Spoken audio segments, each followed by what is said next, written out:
This is Govs Radio. Govs Radio.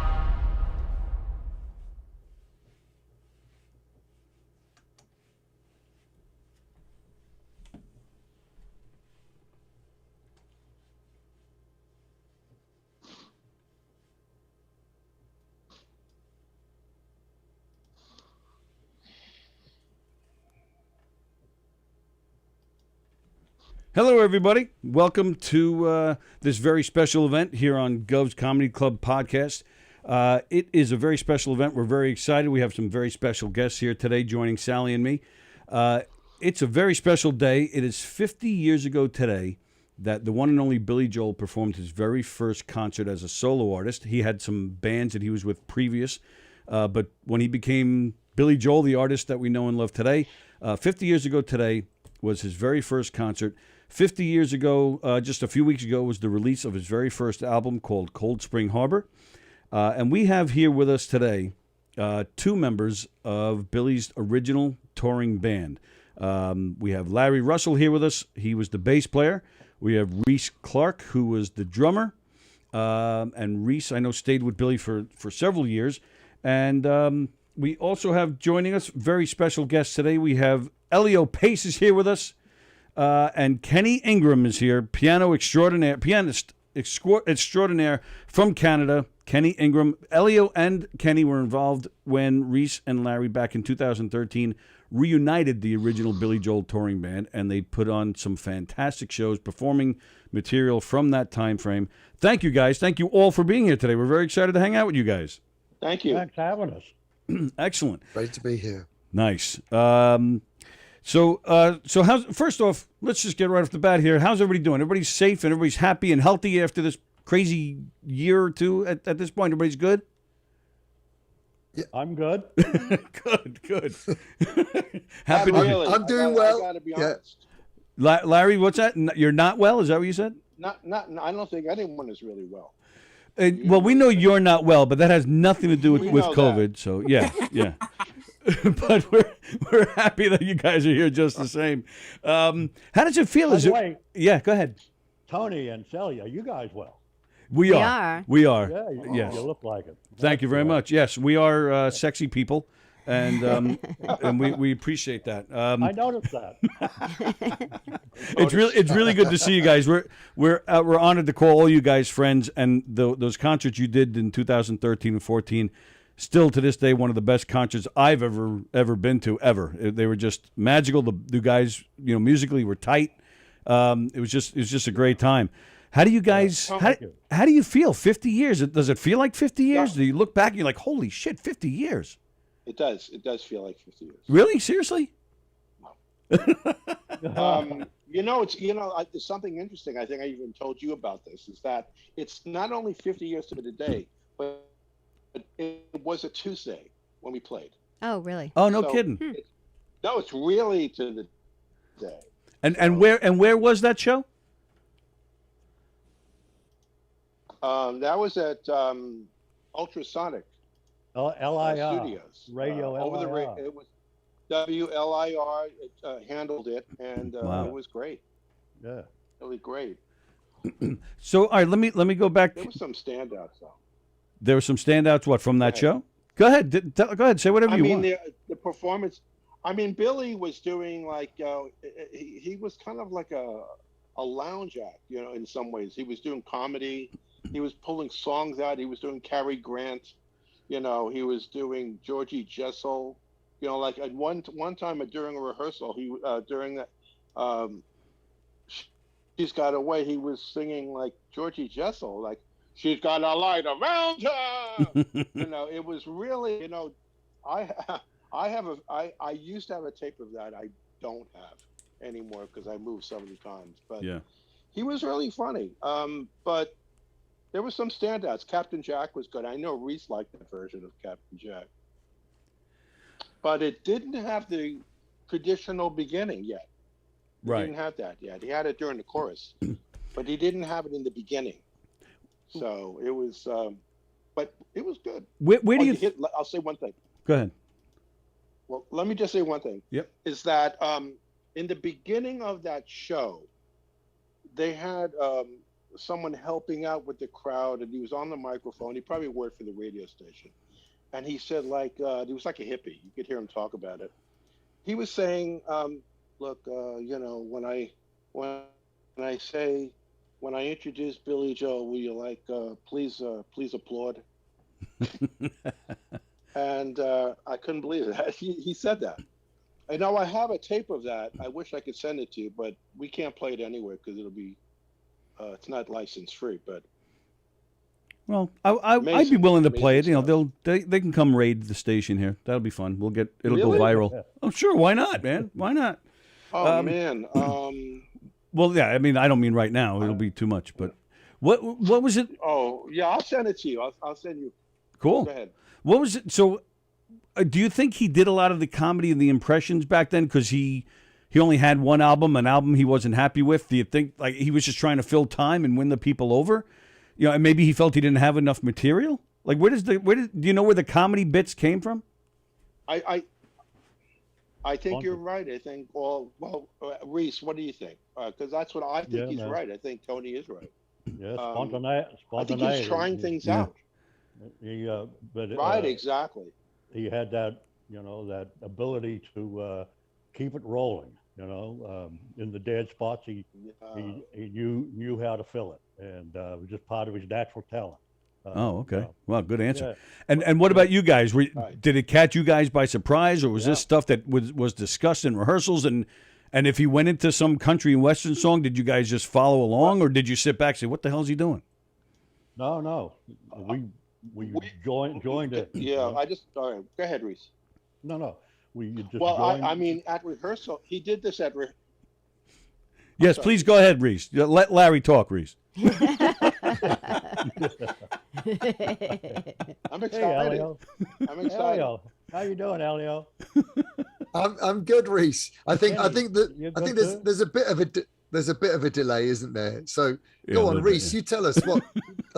Go on, Rhys. Go. I'll hand over back to you. Go on.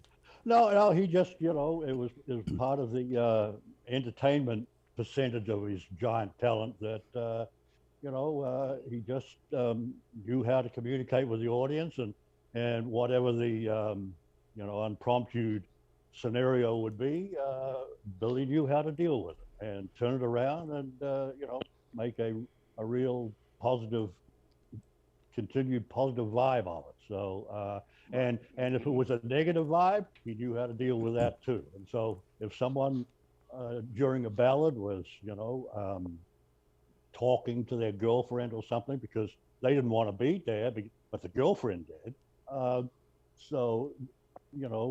Billy, in a tender ballad moment, would actually have the huevos to go, do you mind? This is a song about my mother, so please, basically shut up. Wow. We have Carl Wooden watching and Ken Pichel's watching. They're wishing you all well. Very nice. Very nice. Let's go back to the beginning there. So how did you guys even get involved? Larry, if I'm not mistaken, you go back with Billy, when you guys were still in bands, a few years prior. I knew him since 1967. I was in a band called The Age of Reason. We were both signed to United Artists at the same time. And There was a club that his father's father owned called My House, which was in Plainview. It was in that mall.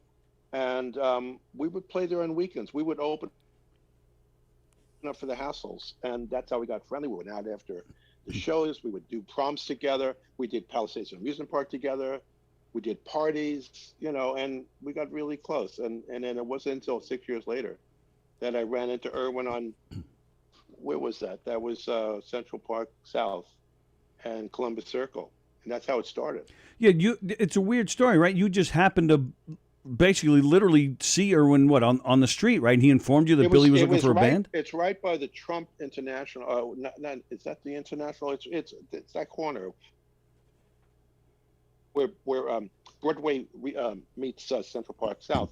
And we were going into the subway. I had just been coming back from Manny's music store because I was going to buy a Rickenbacker bass.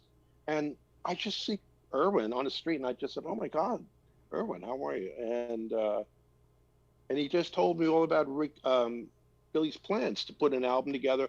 He was putting an album together, putting a band together, and I said, "Do you need a bass player?" And he said, "Yeah, we need everything." Oh wow. He didn't have anybody at that time. Right. And all right. I'm sorry. Go We ahead. set up a situation where.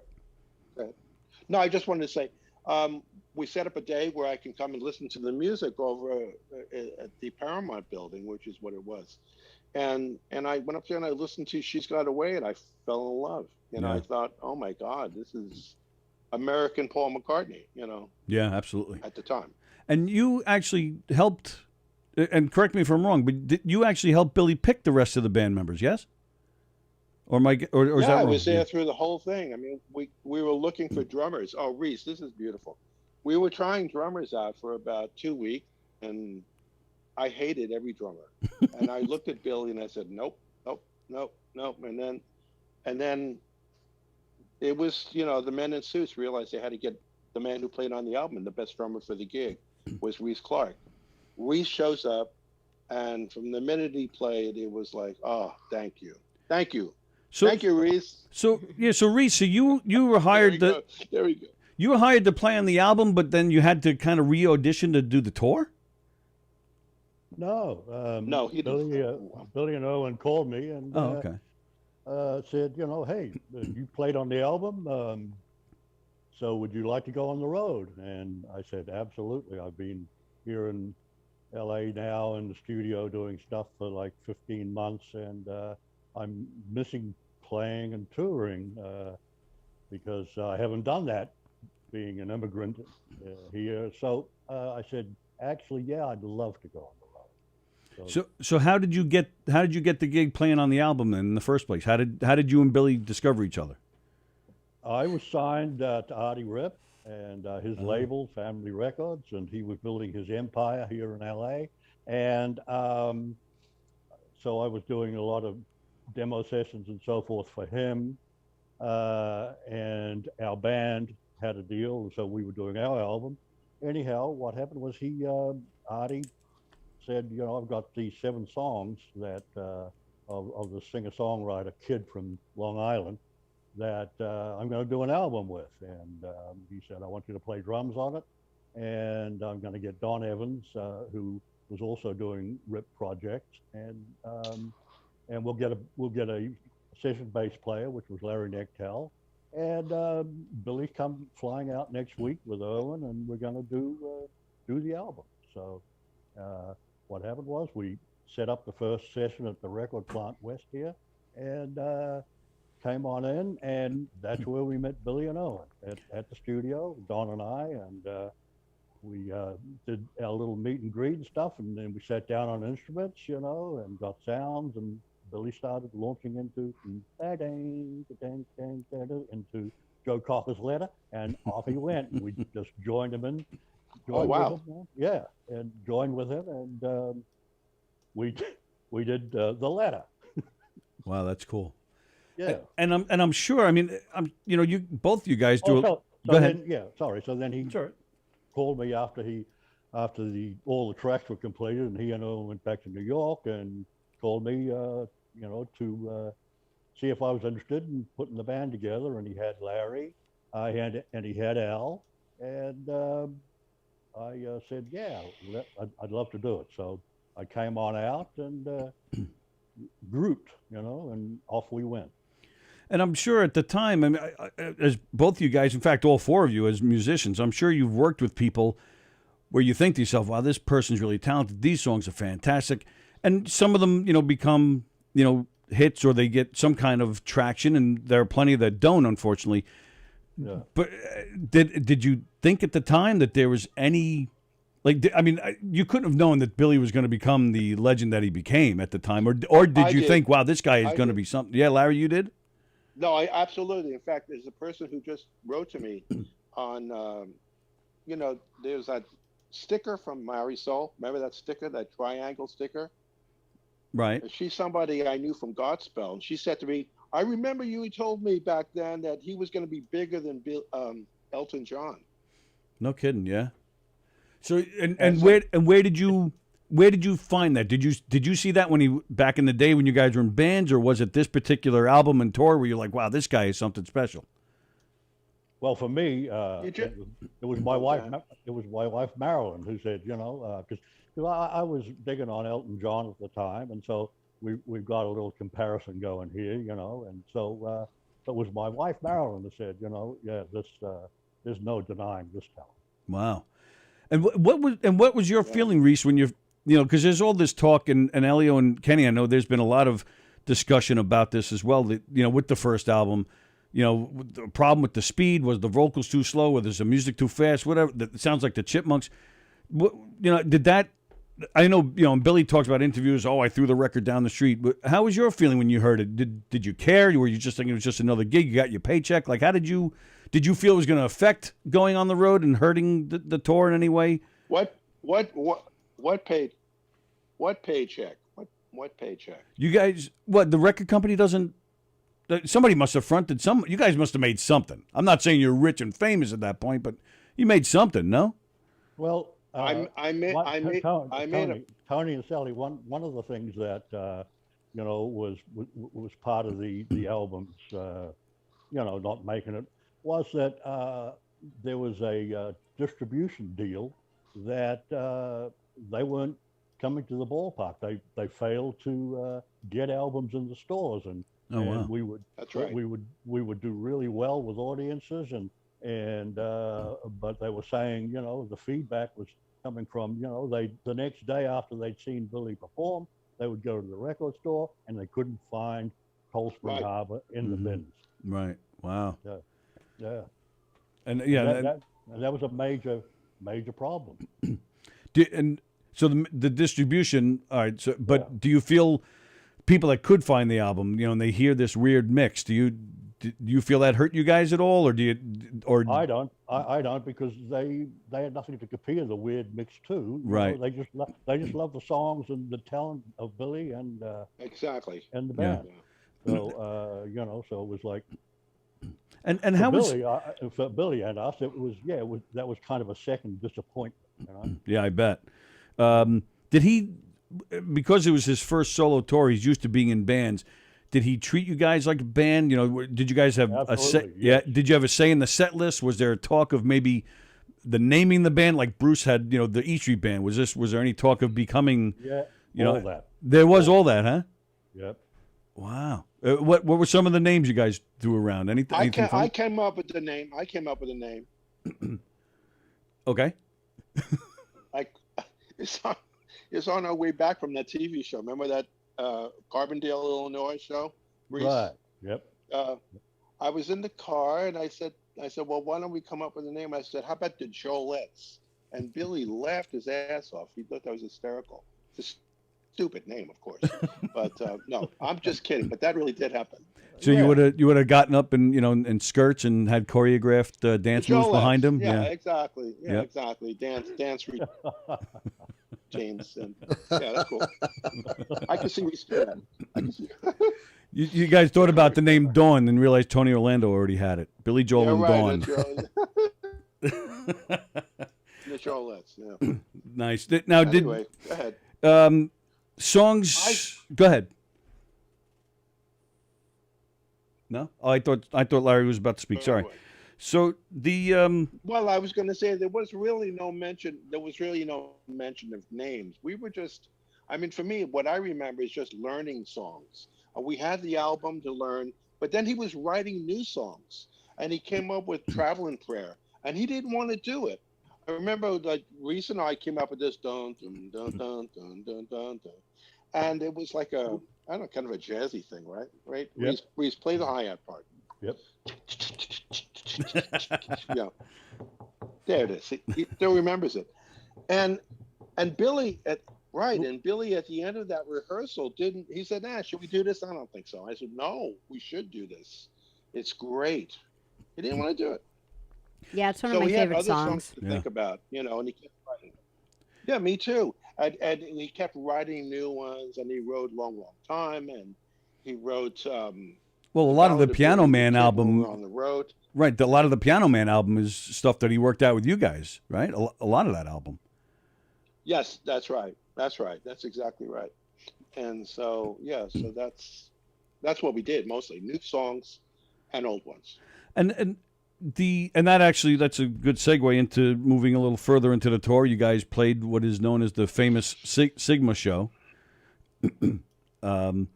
which for those who aren't familiar, Sigma is the name of the studio, I guess, right? That's the name of the studio down there. Recording studio in Philadelphia. Right, where a live radio broadcast was done, where you guys played. And that was basically, to make a long story short, that was basically the concert that kind of catapulted Billy. That's where people were hearing Captain Jack for the first time. People in Philadelphia were calling the radio station like crazy to hear that song. And from what I understand, they were, it was the most requested song at the station at the time, more than Leonard Skinner, more than Elton John. And that's what kind of catapulted him to sign with Columbia and get, do the Piano Man album, and really just kind of, that's where it just kind of took off from there.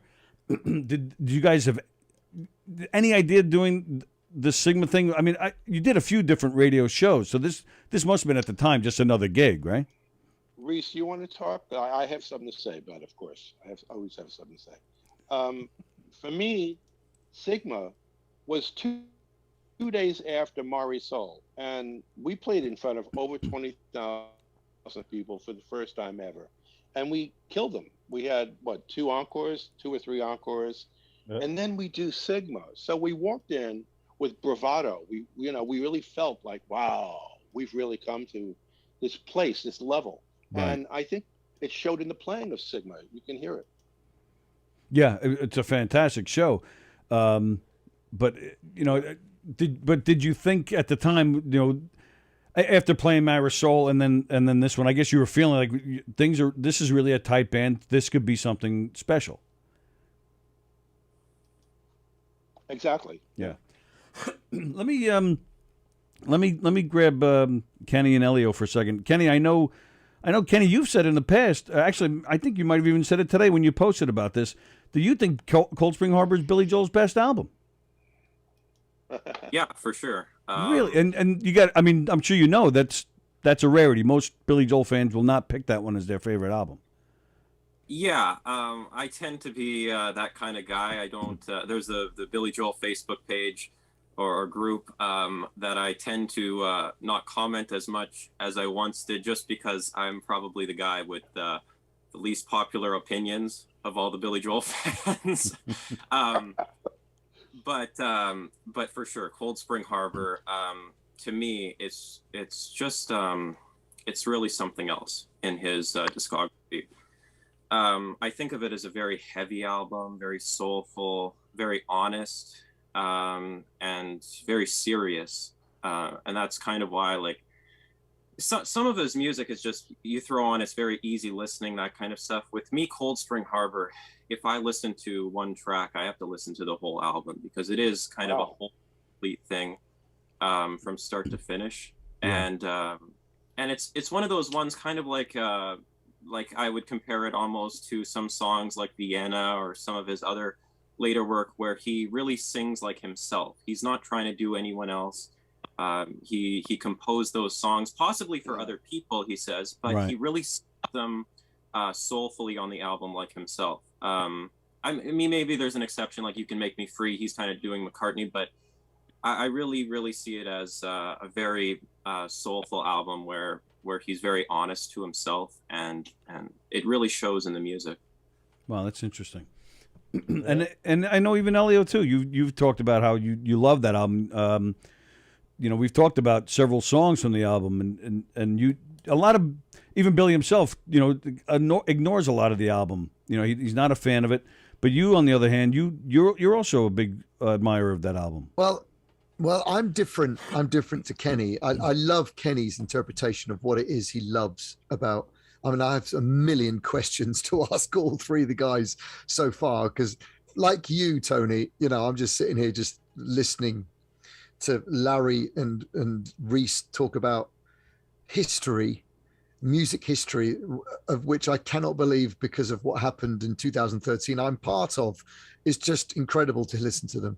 Kenny's love of the early Billy Joel I've always admired, and Kenny's always said that he thinks that Sigma, the Sigma recording from 1972, Kenny, you say is your favorite live album of Billy's, right? Oh, For sure. man. Yeah. I mean, that's amazing because I'm different. I love all of Billy Joel's albums. For me, there is not one single bad song. And by bad song, I mean, there's not one song that is just rubbish. You know, like proper rubbish. There's always a piece of something in Billy's writing. So from Cold Spring Harbor to The River of Dreams, to me, the whole 12 studio albums are genius, the whole thing. So I can't say that Cold Spring Harbor is my favorite because I love them all. If I had to pinpoint the one that meant the most to me, it's definitely the Innocent Man album from 1983, but that's for whole other reasons. But Cold Spring Harbor it's absolutely incredible to think that this guy was 22 years old. Right. I know. I mean, I think about 21. that all the time. It's crazy. He was 21. He was probably 21 when he wrote some of these songs, if not younger. You're right. But he was You're 20. right. It was 22 when he put them down. To hear Billy play the piano part on "Falling of the Rain" and sing that melody, it's absolutely phenomenal. I don't believe there has ever been, not Elton John, not Paul McCartney, not Rick Wakeman, who's an incredible keyboard player, but not a great singer. I mean, to me, there has never been anybody like Billy Joel who can play a piano part like "Falling of the Rain" and having written the song, lyrics and music, and sing it so beautifully. The guy is out on his own as far as I'm concerned. Mm-hmm. Wow. Bravo, Elio. Seriously. Yeah. What bands were you guys opening for during that first tour? There's probably several that you probably opened for during that tour. Oh, that's a Jay good question. Well, Elephant's Beach Memory was Boys. the first one. Elephants. You guys opened for Elephant's Memory? Yeah, on this anniversary. No kidding. Those guys were considered headliners? Well, the John Lennon connection. Right. They did one show with Lennon, and that was like their 15 minutes. I had no idea they were considered That headliners. was True. part of their 15 minutes. See? Yeah, I guess so. Wow. Yeah. Oh, that's it. I had no idea that was part of the. Wow, that's something. Who else? Did Rhys? Did you say Jay Giles? Yeah. Uh-huh. Oh, wow, yeah. Great band. Those guys were Robert something. Trower. I'm Davis. not. What we did get was we got a lot of great feedback from the Beach Boys and their organization, and that led to Billy being the choice whenever he was available to open for the Beach Boys. So, Yeah, that went on for years. That he Yes. would open for them at various times. Yeah. Yep. Wow. And yeah, rightfully so. And then we got to open for, let's see, out of 32 acts, we got to open for 16 acts because we were in the middle slot at about 5 or 6 p.m. on Mari Soul.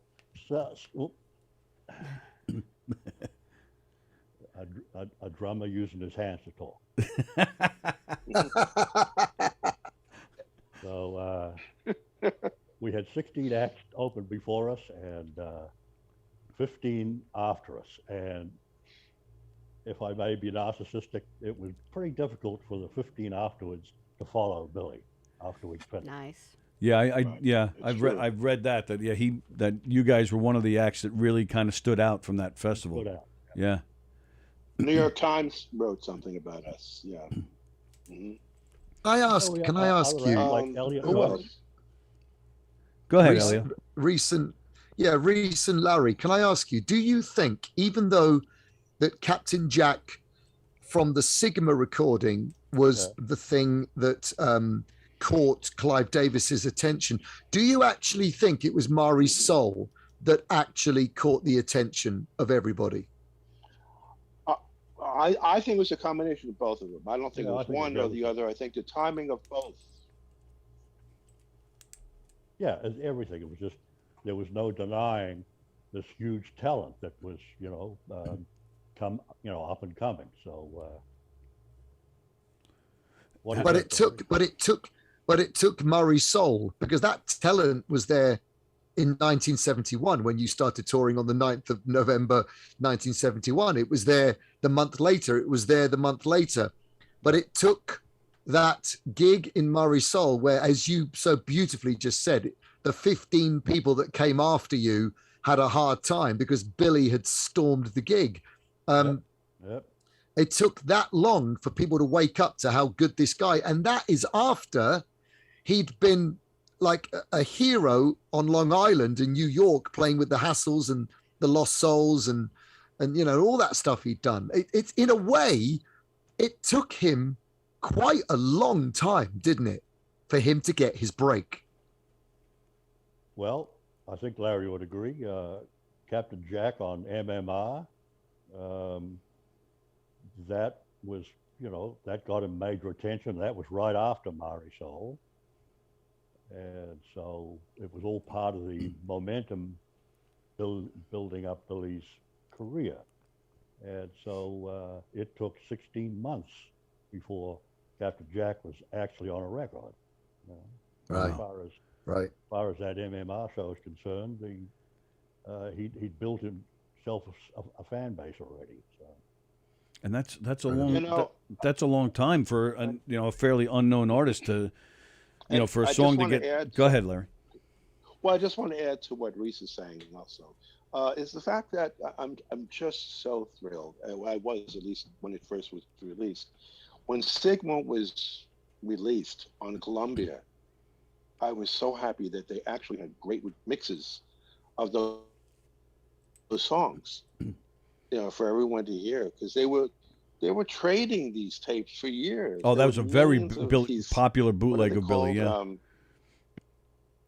it was a bootleg, and it was just wow. It's such a great mix that Frank Filippetti did to those songs and to those tapes. Well, yeah, and I want to get back to that in a second. But I wanted to ask you guys, did anything, because you guys didn't stay with Billy when he became, the top 40 artist with The Stranger and everything. But when you guys were touring with him and he was getting all this traction and things were building, did it do anything for you guys? Was anybody calling you up saying, "Hey, Larry Russell, that's the guy who played with Billy Joel. Let's get him," or Rhys, that's the Billy Joel guy. Did it help your careers as well? For me, yes. Well, like right now, here we are. Talking about it. So. Well, and okay, and then all right. So then, I'm sorry, Larry. Go ahead. Not just that, but I remember. Go ahead. So I got into Godspell. I did that, but I didn't do that because of Billy. I did that because of me. Right. And okay. I had connections, and I had the bass player from Godspell. He asked me if I wanted to do it, and I said sure. And one thing leads to another. It's all about networking in this business. Sure. But no. Right. But did Billy's name help me? Yes, of course it did. That's my legacy. It's my legacy as well. I got channeled into being Hoyt Axton's drummer, and that was indirectly through Billy, because the Hoyt's engineer had been in charge of setting up the PA system for Billy at the Gaslight, which was our first, village gig in New York. Oh, wow. And he when Hoyt was looking for a drummer, he gave Hoyt my phone number. So yeah, indirectly, Billy gave me a 19-year career with Hoyt Axton. Wow. Wow, beautiful. Did it have anything That's to do? amazing. Did it have anything to do with the shirt that said I was drumming for Billy Joel? Did maybe that helped? Everything helps. Yeah, absolutely. Yeah, he got sued. Even the bad got stuff sued helps. because of that. So then Larry mentioned that the Sigma show was finally released. I mean, we're talking years later. What was it, 2011? They put it out? Yeah, 2011 November. So that's, that's years later. Is that gig out of your minds at that point? Or is it something you were hoping would come out at some point? How did you feel? Did they talk to you guys at all? Go ahead. I kept hearing through Jeff Schock was my liaison through Billy, the great Jeff Schock, and he pushed this through. He made this happen. Yeah. And I kept hearing drips and drafts from various people. Yeah, it's going to happen. Yeah, it's going to happen, and it did. So yeah, that's how it worked for me. And that's crazy because you're talking 40 years later and that went platinum, right? Yeah. And so is that like a full circle moment for you guys? Oh, it didn't go platinum. The platinum album that I got and Al got was through Columbia Records, kind of like as a gift in a way, because we didn't really get much, to be honest. But, it's nice to get a platinum album. Rhys knows what that's like, and deservedly so. You sure? But I don't know if this album I'm waiting for Cold Spring Harbor to at least go gold. That would be nice. And then Rhys would get that, and maybe I would get that too, just for supporting it. But who knows? I'm still waiting for it. There are a lot of tapes that we did, a lot of recordings that we did in the studio that should come out. Mari Soul should be remixed. That should be an album with some of the studio things that we did in California. Remember those Santa Monica, what is it called? The Paramount Studios, Rhys. Yeah. Where we did, yeah. The thing, Tony, there's about some great. The thing, Tony, about Cold Spring Harbor and gold and platinum is, I actually have no idea. I know at the time it was never certified, right? And so I have no idea, which is how it's supposed to be, because it's Billy's business. If how it's sold.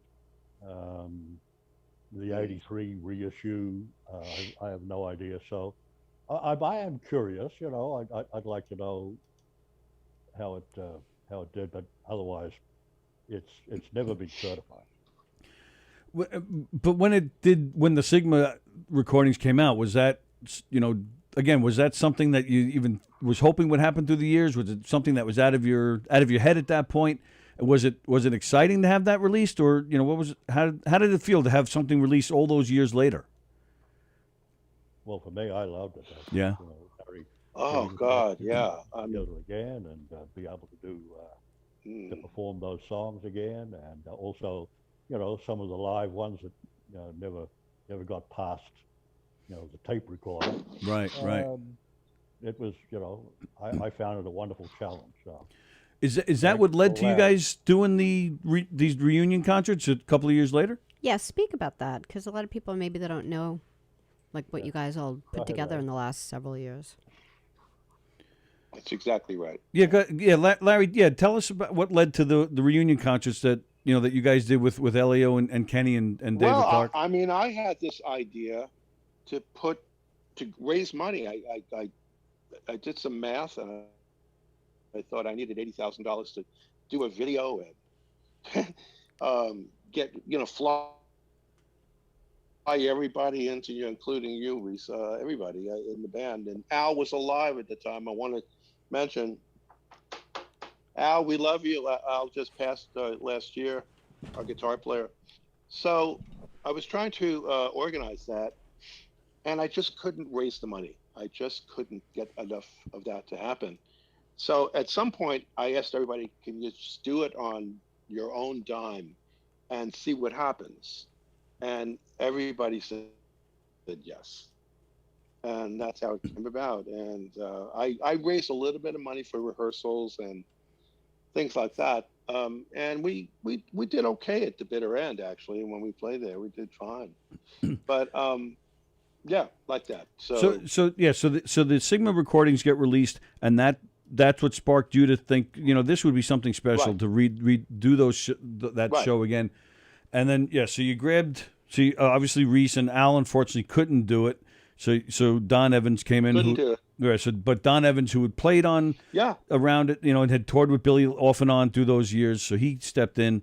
And then how did how did Kenny fit into this? Kenny, I'm curious with quite a bit because here's this 15-year-old boy out of Canada. Like, how did that come about? And then, of course, we'll talk about Elio and David as well.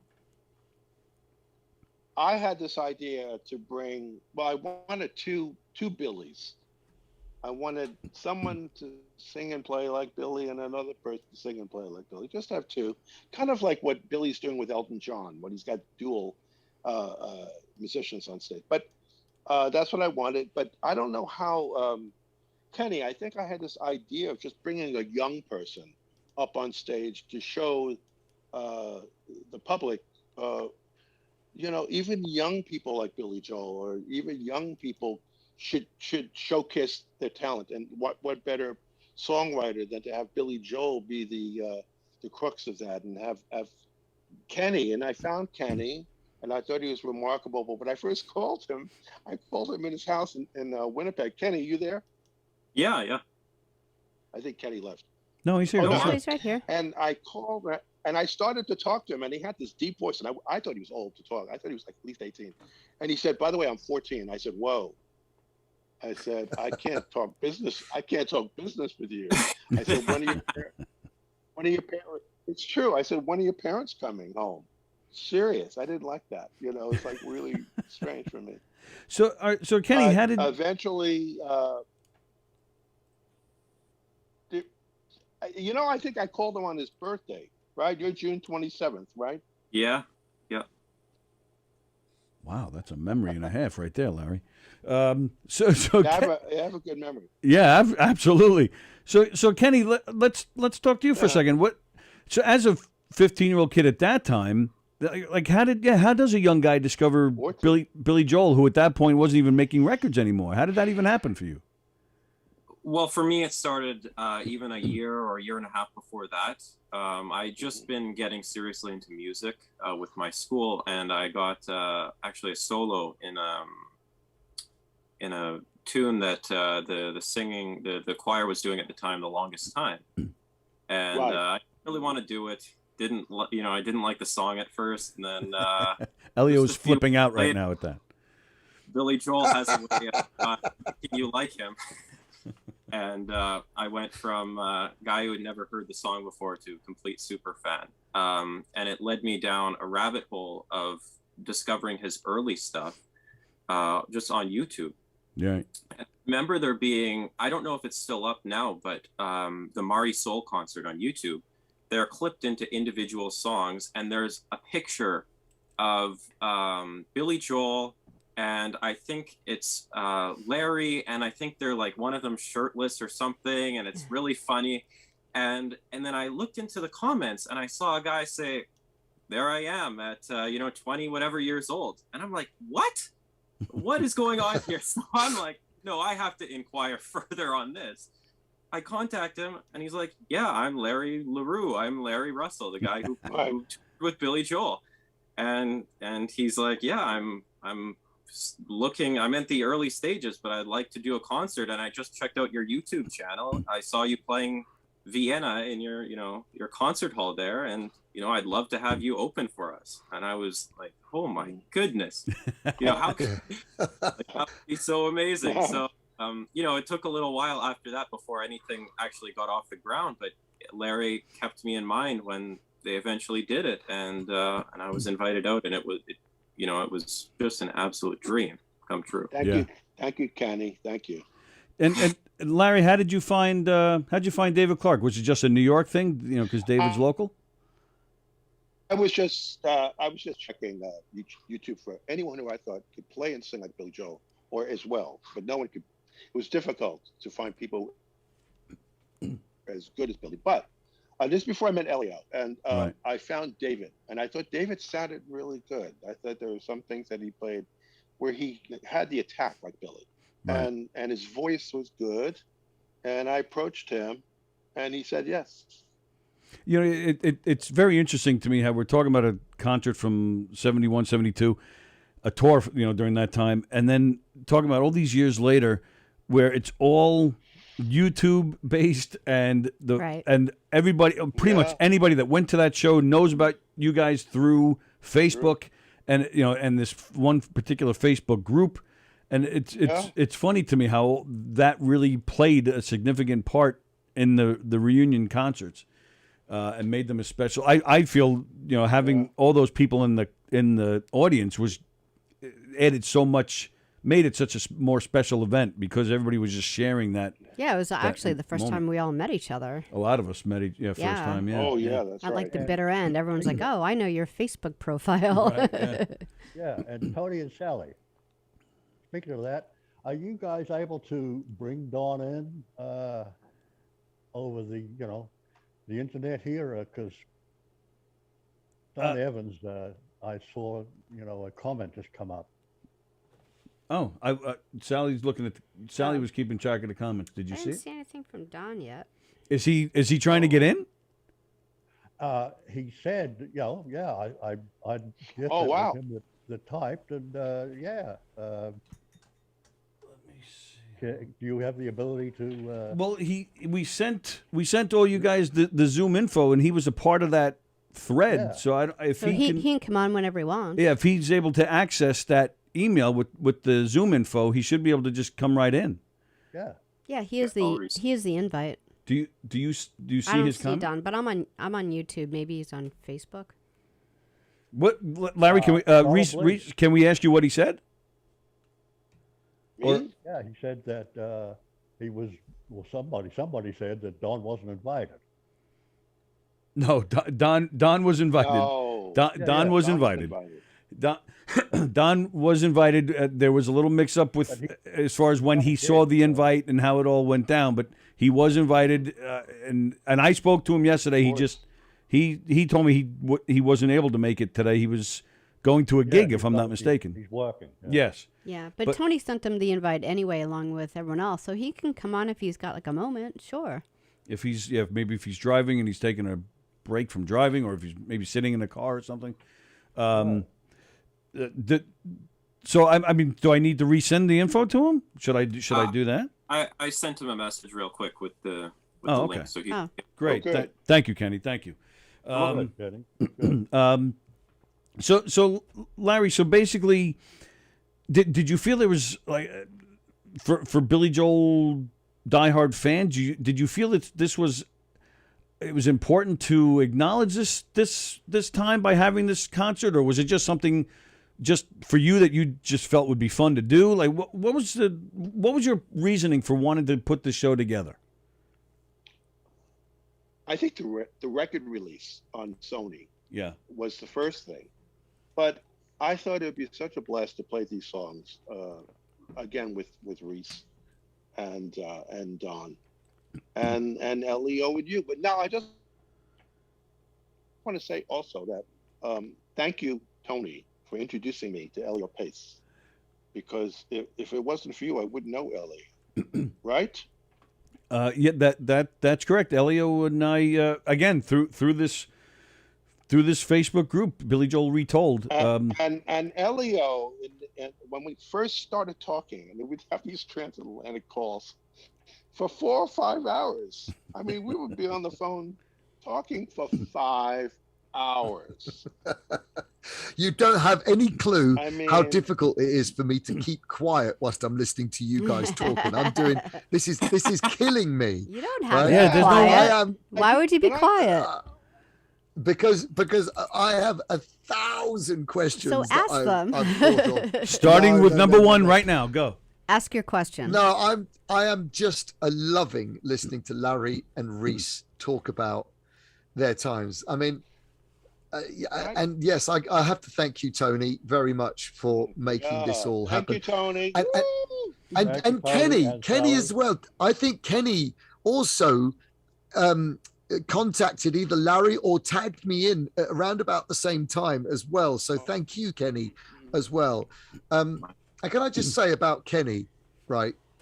Can you imagine what it must have been like for a 14 or 15-year-old boy to step up at the bitter end, packed with Billy Joel diehards, 15 years old, and to step up with nothing else but him and the piano and open that show? Right. That takes the courage of a lion, and I have forever ever had such respect for Kenny because of what he did that night.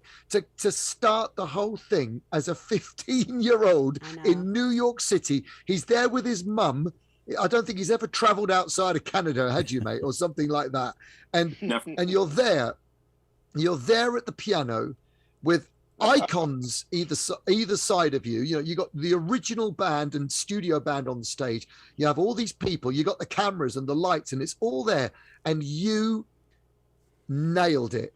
You set the tone of excellence for that night. And I just want you to know here and now that, you know, I thank you for that, mate, because you basically bore my nerves on your shoulders. So thank you. Yeah, I agree. Thank you with so much, Elio. That means so much coming from you. I really appreciate it. I mean it. I mean it. So Elio, what was it? You know, to get this call from Larry and to come to New York to perform these songs, New York of all places. I mean, that it really kind of catapulted this Billy Joel Songbook idea that you've already had, but it kind of gave you the balls to go out and do it. Correct? Absolutely correct. I had wanted to do the Billy Joel Songbook for years and years. I mean, years, 20, 25 years. I tried getting it going back in 1993. I tried getting it going again in 96 or something. And you know, it wasn't the right time. It's a really funny thing with Billy Joel in Britain. It's not Elton John. If I'd been as big an Elton John fan as I was a Billy Joel fan, I would have been successfully doing the Elton John Songbook, but because it was as easy a sell. But eventually, when Larry Russell contacted me, and I'm like, Larry Russell? What? Larry Russell from Billy Joel's band back in the early 70s. I knew exactly who Larry Russell was. And he said some lovely things. We've been watching you on YouTube. And I mean, it is incredible, isn't it? That had there not been the internet and YouTube, none of this would have happened. None of it would have happened. Yeah. I ended up going, and yes, it was after that phone call in February of 2013 that I thought, right, okay, I'm going to do this show with the original guys. I tell the story on stage every single night before I do Captain Jack.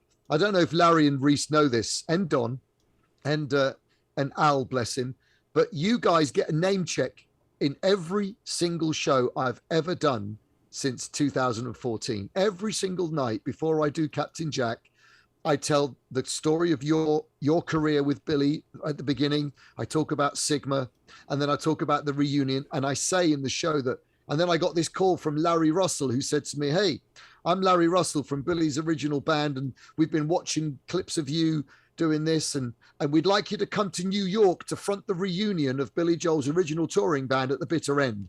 And then I jokingly say, and I said to Larry, let me check my diary and get back to you. As if, you know, as if I didn't need another second of air to say, I'm there. And it was one of the most exciting moments of my life. Flying, rehearsing, playing, singing, living and breathing it. And you know how much I love Billy Joel. We all here because we love the guy. Oh my gosh, I just didn't want the moment, the days, that week to end. It was like as close as a kid could be of, you know, meeting Santa Claus and going to Disneyland. It was unbelievable. I couldn't believe that I had been chosen, because there are thousands of great piano players out there and singers who can do what we do. And I'm forever grateful to you guys for making it happen and working with Rhys. And I mean, I'm a drummer, right? I used to play the drums at school, right? And I played in bands. I've played professionally. I don't think Rhys even knows this. I used to play in a show called Tutti Frutti, and there was about 6 or 7 songs when it was my turn to play the drums. So I know something about drums. But when I played with Rhys, and he started, as Larry said, there's something about the way that Rhys plays the drums that is so beautiful. It is the way he is. It's the way he touches the way he hi hat hits. and it's the way he hits, Larry. It's The way he there's something hits. about it. 'Cause It's I'm a beautiful. drummer. No. There's yeah, I know you are. You started as a drummer, so for That's me, right. Once a hearing drummer, hearing Larry, hearing Rhys play the kit and for me, you know, they say that a band is only as good as its drummer, and it's absolutely right. true. Mhm. And Rhys Yeah, is no, without he's- doubt one of the greatest drummers of all time. So to play with Rhys and Larry and to feel that original vibe and original groove, I can't tell you. Can I interject? Are you almost finished? No, go for We're it. gonna go. We'll go about. I told you. We started a little late, so we'll go about another 5 minutes, and then yeah. So go ahead, Larry. Whatever. Okay, all right. I just wanted to say that the first rehearsal we had, remember in that studio on the West 50 something, Yep. the first time we did Captain Jack, Rhys, and I played the F chord, the F note, the downbeat of that F note that you played and you and I did in the verse. I felt it was 1971 again, but better. It was so good. It was, oh my God, Rhys, you're the Yeah. best. Indeed, Larry. Love you, It was man. great to do the whole thing, and especially from that point of view, too. You know, to be able to recreate or relive. You know, Yeah, right. having Talking of which, Don there and Elio, David, and Kenny, as the platform, you know, to relive all these parts, I felt very fortunate to be in a position to be able to do that 40 years later. So thank you all. Woo! Tony, Go I ahead. really think it's worth saying. I Yep. think it's worth saying here that something extraordinary still is to happen, which is, thankfully, because of the foresight of Larry to make sure that that show was recorded in multi-track form and to get cameras in the place. We have now, we'll skip the last 8 years and all the stuff that went on, but I'm happy to say that we now have that recording and the footage, and it is, as we speak, being prepared for release. So sometime in the not too distant future, that reunion concert from 2013, September the 22nd at the bitter end, will be released as a live CD, live album of the gig. And we are currently discussing the footage to see if we can piece together the visualization of that show as well as a separate DVD. So I am thrilled to say, especially for Rhys, for Larry, for Don, and for Al, that moment has been captured and it will be released to the world imminently. That's And fantastic. for Billy. And for Billy. Thank you. And for Billy. Who knows? Maybe Billy will hear this and see this, you know. So You know, He and, will. And Elliot, sorry, go ahead. okay. No, I just yeah, go have ahead. one last tidbit that I was wanting to say an hour ago. And it comes from Cold Spring Harbor. You know that song, You Look So Good to Me? Yeah. Remember that song? It's a brushes sounds. It's a kind of a swing feel. Billy told me that he wrote that to be a Noxzema commercial. So we're all getting a free jar of Noxzema along with the reunion album. I could use. Am I the only one that doesn't know what Noxzema is? I don't know what Noxzema is like a it's like a face Oh, my soap show- for women. Like back in the yeah. day, like in the 50s, people would wash their face with it. So that was Billy's admittance to me. That's funny. Well, you guys have mentioned Al a couple of times. What can you say? What we haven't really touched upon, Alan. We are running out of time, but Al Hertzberg, the guitarist on that tour and part of this original Sigma show, unfortunately, passed away. Maybe 2 years ago at this point. What? Yeah, June. Yeah, tell Larry, or Rhys. I don't know what who knew him better or what you can tell us about him. But if there's anything he deserves a little credit here. So if there's anything you can tell us about him, that'd be great. He deserves a lot of credit. Hey. Oh, look at that. Yay! Is that Don? That's Oh, done. wow. Don It's Evans done. made it is after all.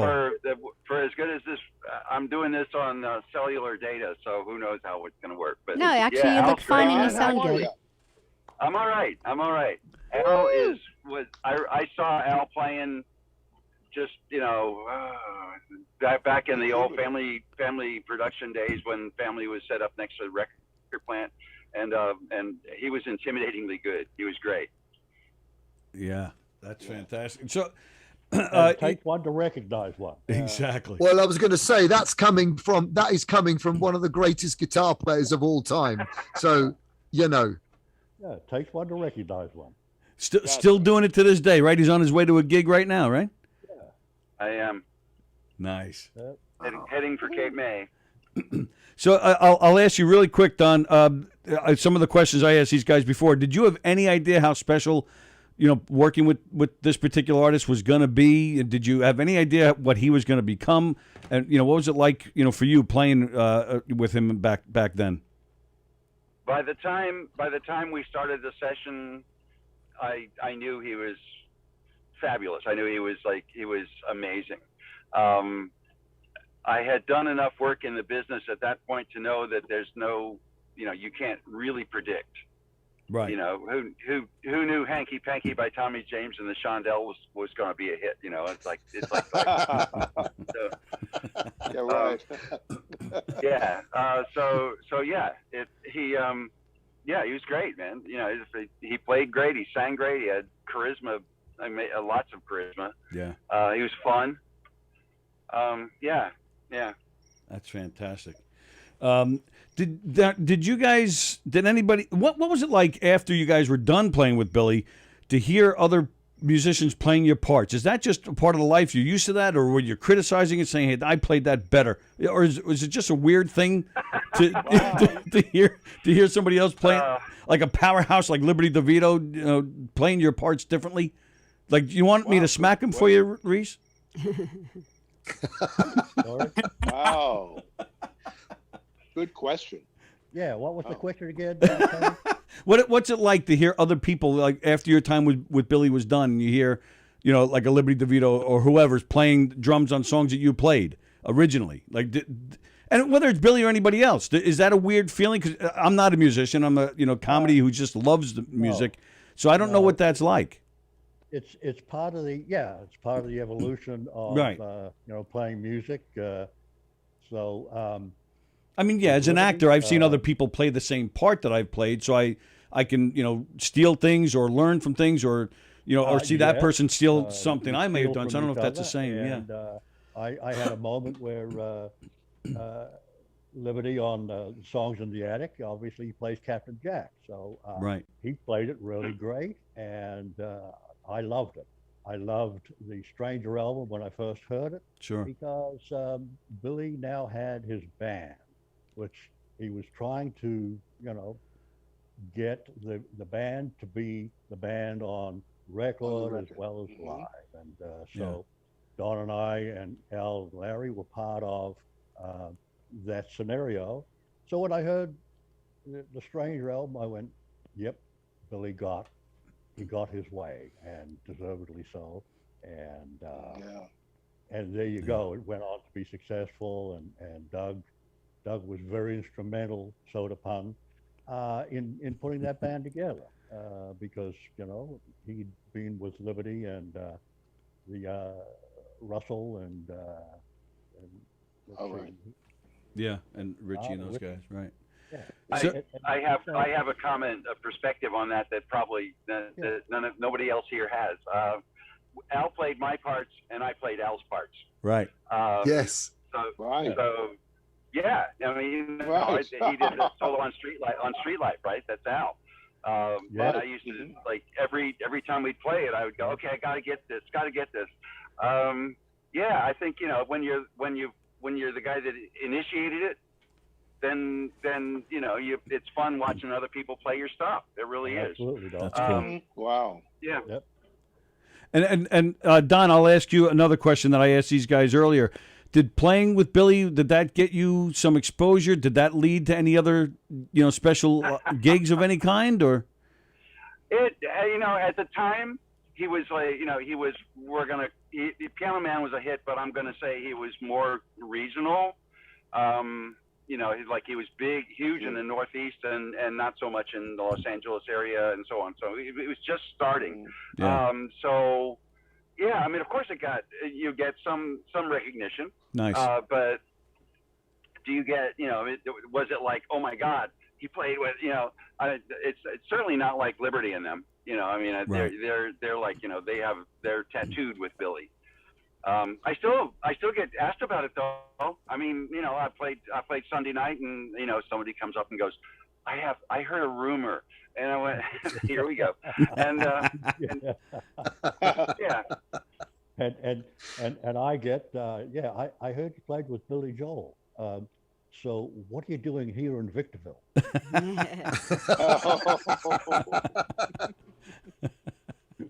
That's great.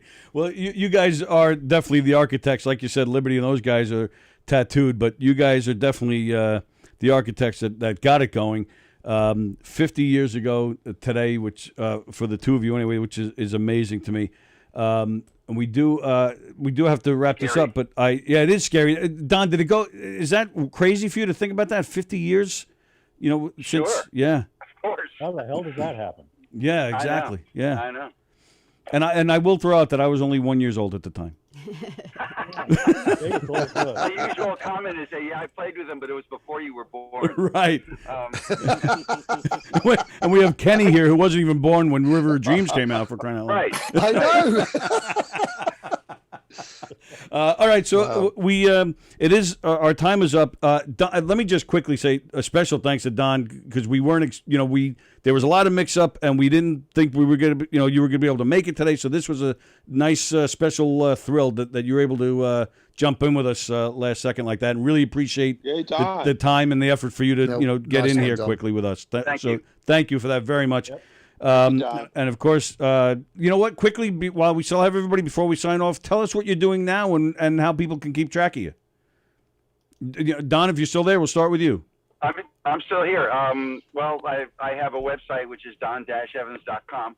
And I'm on Facebook, Don Evans Music, and I'm doing what I started out doing, I guess. I'm just playing these little clubs and little gigs and having a blast. And you jump on Facebook once in a while to do some Facebook Live stuff. I do. Yeah. Sunday nights, when it's possible to do so, I do that. Yes. Very nice. And that's I did that. As a matter of fact, I did that from the club I'm playing tonight, a place called the Brown Room in Cape May, and came out nice. It was good. Excellent. So yeah, so you find me there. Cool. Rhys, how about you? I'm writing a book. Oh, nice. Yep, all the sex and drugs and rock and roll that you did. As you the should. opportunity Billy gave me, and it's both. It's basically film that I happen to have a camera at the time, and it's all kind of really neat. And Jeff Schock, bless him, helped me, compile all my memorabilia and stuff. And I'm still playing, and just locally, and semi-retired, but I'm just enjoying the recreation of stuff. I played a lot of country western stuff over the years, and but still, the time that I had with Billy and Al and Don and Larry, etc., is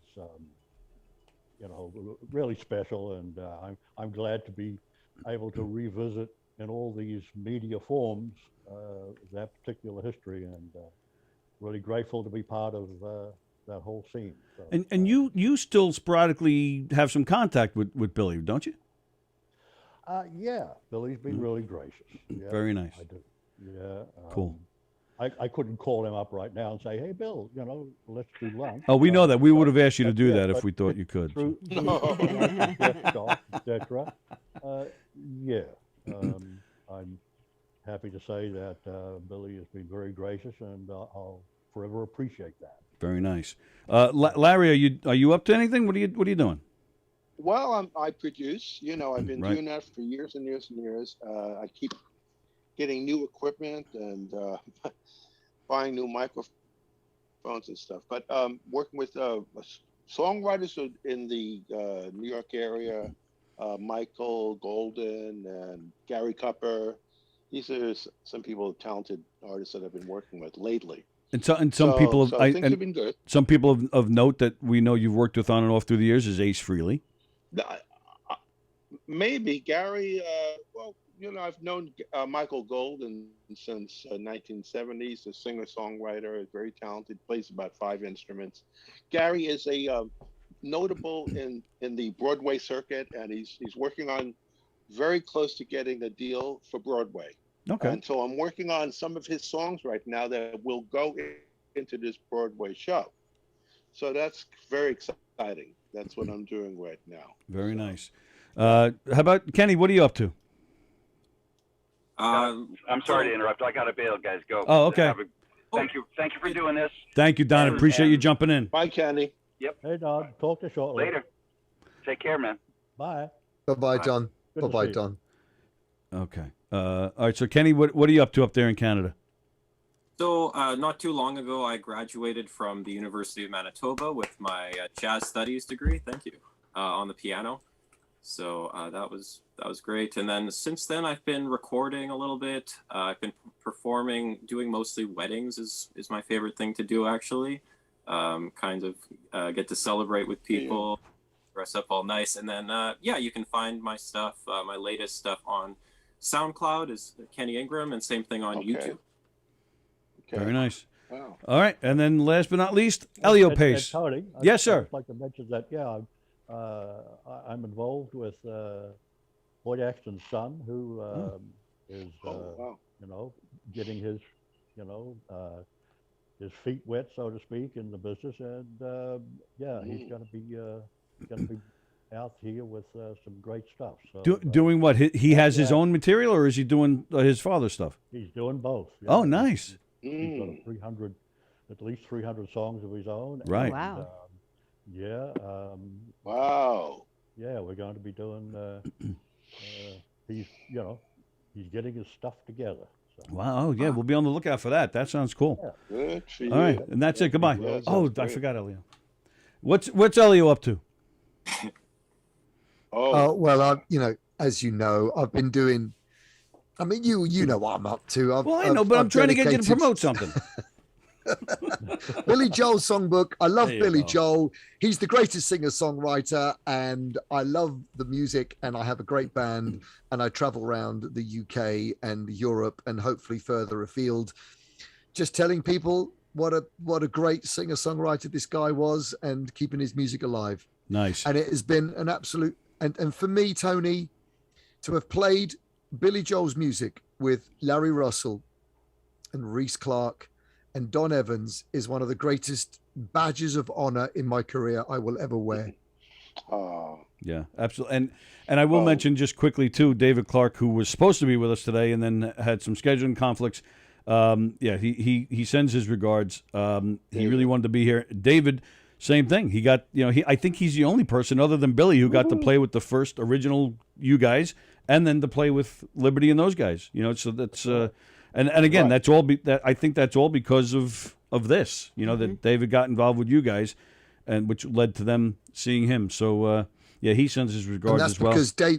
because David is a monster as well. Oh, David yes. Clarke is Absolutely. a monster artist Yep. in his own right. He's absolutely out there. He's phenomenal. Yep. Love him. Absolutely, go check out David. Yeah. He's got dates all over the country. So David Clarke. So all right, guys, it is definitely we're on overtime here, so we got to get out of here. What's that? Thank you, Tony. Happy Thanksgiving. Happy Wow, Thanksgiving you to guys all too. you guys, except for Elio. He doesn't, or Kenny All doesn't you celebrate it guys. either. So Kenny Ingram, Elio Pace, Rhys Clarke, and Larry Russell. Thank you guys. This was a lot of fun. Elio, keep us up to date on the when that album's coming out, And maybe we'll talk again soon. There'll be all sorts of 50th celebrations coming up with Billy Joel, so we'll all talk again. Thank you, guys. This was a lot of fun. We appreciate it. Thank you so much, Tony. Thank you, guys. Thank you, Tony. Thanks for watching, you. everybody. Sally. Take care.